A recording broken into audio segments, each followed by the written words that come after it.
नमस्कार। कभी कभी लगता है ना कि यूपीएससी की तैयारी में ये पॉलिटी मतलब भारतीय राजव्यवस्था थोड़ी मुश्किल है। हाँ, ये एहसास कई एस्पिरेंट्स को होता है। तो चलिए आज इसे कहानी की तरह समझने की कोशिश करते हैं। एम लक्ष्मीकांत का पहला चैप्टर, हिस्टोरिकल बैकग्राउंड। बिल्कुल। और इसमें हम देखेंगे कि कैसे अंग्रेजों के शुरुआती कानून हमारे आज के संविधान की नींव बने। हाँ, शुरू करेंगे बिल्कुल बेसिक से, ईस्ट इंडिया कंपनी के टाइम से। सही। ये समझना जरूरी है कि कैसे एक ट्रेडिंग कंपनी मतलब व्यापार करने आई कंपनी धीरे धीरे यहाँ राज करने लगे। और फिर कैसे ब्रिटिश संसद ने उस पर लगाम कसी। एग्जैक्टली आज हम दो खास एक्ट्स पर फोकस करेंगे, 1773 का रेगुलेटिंग एक्ट और 1784 का पिट्स इंडिया एक्ट। ये हमारे संविधान के विकास की कहानी के कह सकते हैं पहले पन्ने हैं। बिल्कुल। तो शुरू करें 1773 से। हाँ, तो कहानी शुरू होती है 1773 में। ईस्ट इंडिया कंपनी भारत में थी और काफी हद तक अपने हिसाब से काम कर रही थी। काफी बेलगाम थी उस वक्त तक। तो ब्रिटिश संसद को लगा भाई अब बस कुछ तो कंट्रोल करना पड़ेगा, और वो लेकर आए रेगुलेटिंग एक्ट 1773। हाँ, ये पहला बड़ा कदम था ब्रिटिश सरकार का कंपनी के मामलों में सीधे तौर पर दखल देने का, उन्हें रेगुलेट करने का। अच्छा, इसमें खास क्या था, मतलब क्या क्या बदला? पहली बात तो ये हुई कि बंगाल के गवर्नर का पदनाम बदल गया। हाँ, वो बन गए गवर्नर जनरल ऑफ बंगाल। और पहले कौन थे? Warren Hastings. ये नाम तो जरूर याद रखना है। बिल्कुल। और उनकी मदद के लिए 4 सदस्यों की एक एग्जीक्यूटिव काउंसिल भी बनाई गई। और एक और बड़ी बात, कलकत्ता में 1774 में एक सुप्रीम कोर्ट की स्थापना हुई, मतलब कानून का राज शुरू। हाँ, एक फॉर्मल लीगल सिस्टम की नींव पड़ी वहां। और एक और पॉइंट था इसमें। क्या?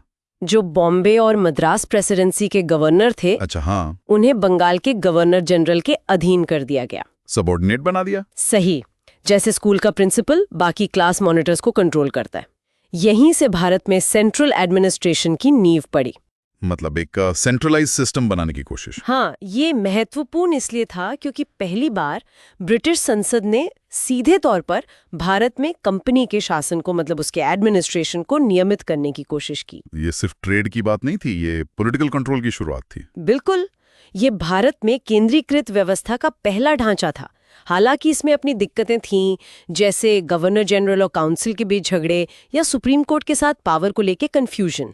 अच्छा, तो कमियां थीं इसमें। हाँ, इसीलिए अगला एक्ट आया। हाँ, उन कमियों को दूर करने और ब्रिटिश कंट्रोल को और मजबूत करने के लिए आया 1784 का Pitt's India act. Pitt's India act 1784। ठीक है, इसने क्या किया? इसने ना कंपनी के कामों को 2 हिस्सों में बांट दिया, बिल्कुल क्लियर कट। 2 हिस्सों में कैसे?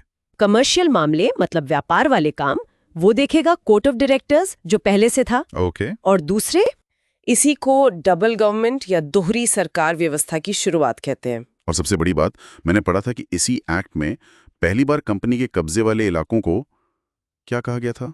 British possessions in India, Bharat में ब्रिटिश आधिपत्य। हाँ, ब्रिटिश पोजेशंस इन इंडिया, मतलब ब्रिटिश सरकार ने खुले तौर पर कहा ये इलाका हमारा है। बिल्कुल, ये एक बहुत बड़ा ऑफिशियल स्टेटमेंट था। इस एक्ट ने कंपनी की पॉलिटिकल ताकत को काफी कम कर दिया और ब्रिटिश सरकार का कंट्रोल बहुत बढ़ा दिया। वो कैसे? बोर्ड ऑफ कंट्रोल के जरिए? हाँ, बोर्ड ऑफ कंट्रोल के जरिए ब्रिटिश सरकार का भारत के एडमिनिस्ट्रेशन पर, सिविल, मिलिट्री, रेवेन्यू सब पर सीधा दबदबा कायम हो गया।